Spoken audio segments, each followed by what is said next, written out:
on parle du sens de la vie en quelque sorte. Et du coup, est-ce que c'est vraiment possible de vivre sans aucun sens ? Alors, le sens de la vie, c'est rigolo comme question. Le sens de la vie, c'est différent, c'est une question plus philosophique. Ouais. Et vivre sans les sens, c'est différent, c'est physiologique. Ouais.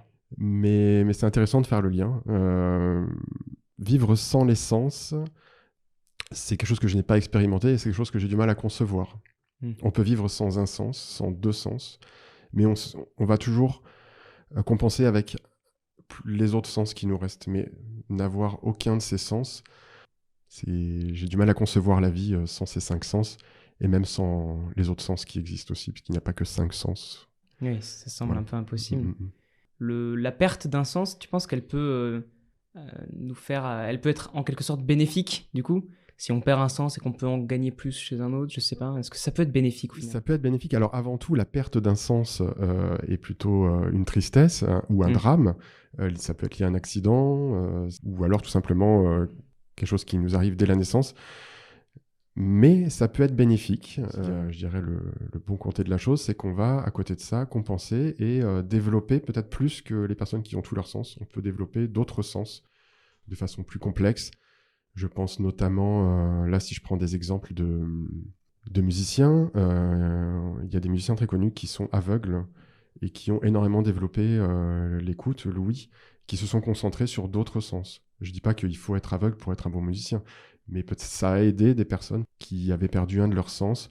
Un autre exemple aussi me vient à l'esprit, c'est celui de Beethoven, qui était un grand compositeur et musicien, et qui a perdu l'ouïe assez tard dans sa vie, je crois, et qui a composé ses plus belles symphonies.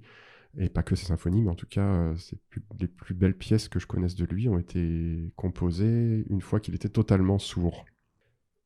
Tous les sens sont associés à la mémoire, et certains plus que d'autres, notamment l'ouïe et l'odorat, qui vont vraiment renvoyer à nos souvenirs, nos mémoires, et peuvent parfois nous faire réagir au niveau émotionnel de façon très forte, que ce soit par la joie ou la tristesse. On a tous des morceaux de musique qui nous font réagir, nous renvoyer à notre enfance ou nous rendre tristes, nous rendre heureux.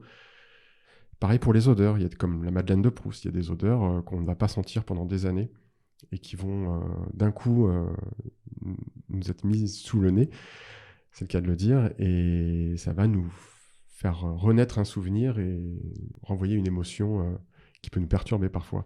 Ces sens-là vont vraiment vont être intégrés dans notre mémoire. Donc si on le perd, on aura toujours cette mémoire d'avoir connu l'odorat ou la musique, l'ouïe. Et donc si on le perd, on aura quand même ce passif. Je pense qu'une personne qui est née en étant sourde ou en étant aveugle ne va pas être dérangée par ça puisqu'elle a toujours vécu comme ça.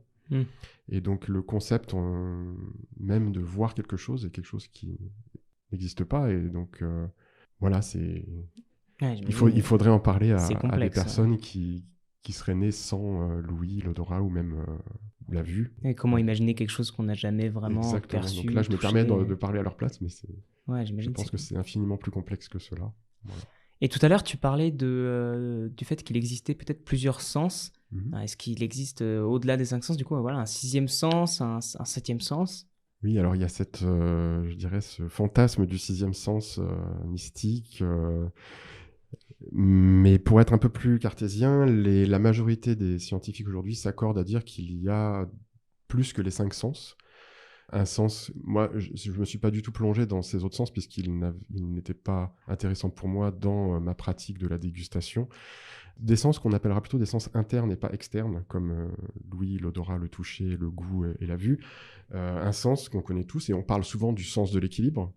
C'est un sens qui est en nous et qui nous permet de garder l'équilibre. Il y a un autre sens, je ne connais pas le mot, mais dont les scientifiques parlent, c'est un sens qui nous permet d'avoir conscience de notre corps dans l'espace. Donc on sait où sont nos membres, voilà, c'est des choses inconscientes, mais ce sont des sens également. La douleur, apparemment, serait aussi un autre sens, mais qui peut être associé au toucher. Tout ce qui est lié à la température aussi, le chaud, le froid. Voilà, mais moi je les associerais au toucher, mais apparemment c'est quelque chose qu'on va dissocier du sens du toucher. Comme si voilà, on dissociait les sens internes et externes en quelque sorte. Exactement, Ouais, oui. Ok.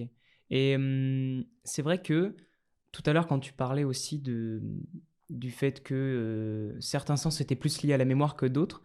On se posait la question de savoir à quel point les sens ils peuvent être hiérarchisés. Est-ce qu'il y a des sens qui sont plus importants que d'autres? J'ai lu que certains philosophes ou scientifiques avaient hiérarchisé les sens et moi, je me désolidarise de, de ça. Pour moi, tout dépend du contexte, tout dépend de ce qu'on fait de ces sens. Donc, tout dépend de quel individu on est et tout dépend de nos passions et de nos activités. Pour moi, la plupart du temps, le sens le plus important, c'est l'odorat. C'est celui qui m'affecte le plus, c'est celui qui a le plus d'impact sur mon quotidien, celui que j'ai le plus travaillé, avec l'ouïe également. Donc je dirais que c'est les sens auxquels je suis le plus attaché dans mon quotidien, parce que j'écoute énormément de musique. Et je suis très attaché à... J'ai besoin d'écouter de la musique pour vivre des émotions aussi, en ne faisant rien d'autre que d'écouter de la musique. Et du coup, l'ouïe me permet, moi, de me renvoyer à des souvenirs heureux, et à découvrir de la musique aussi. Voilà. Après, je les hiérarchise comme cela, et c'est des sens qui, en fait, ont eu un impact beaucoup plus important dans notre enfance. Parce qu'on est beaucoup plus sensible au goût, à l'odorat, à l'ouïe quand on est petit. C'est là qu'on se forge, entre guillemets, une personnalité aussi liée à ces sens, que la mémoire va se construire. Et en vieillissant, plutôt au fil des années, les nouvelles odeurs, les nouveaux sons vont avoir moins d'importance, vont moins nous marquer et vont être moins mémorisés. Et c'est pour ça souvent qu'on va vraiment réagir très fort à une odeur qu'on n'a pas sentie depuis l'enfance et qu'on va d'un coup ressentir. Ça peut être un voyage, par exemple. Là, je prends mon expérience personnelle puisque j'ai passé 4 années de ma vie au Japon, à l'école primaire. Et c'était... pour moi, cette expérience, c'est associé à des odeurs, à des sons, mais surtout à des odeurs, à des souvenirs évidemment visuels, des rencontres. Mais ce qui m'a le plus marqué, c'est des odeurs. Et c'est des odeurs que parfois je retrouve et qui me renvoient vraiment à mon enfance. Des voyages, j'en ai fait d'autres à un âge plus avancé, après l'adolescence, pendant l'adolescence, après l'adolescence, dans ma vie de jeune adulte. Et je suis moins marqué par ces odeurs, en fait. Je vais être marqué sur place, des nouvelles odeurs, forcément, ça nous sollicite, ça a un impact, mais plus tard, ça va moins me toucher émotionnellement. Mais apparemment, ça, c'est vraiment quelque chose de physiologique. C'est comme ça. Ce sera une Madeleine de Proust moins efficace. Voilà, la Madeleine de Proust marche avec les souvenirs d'enfance.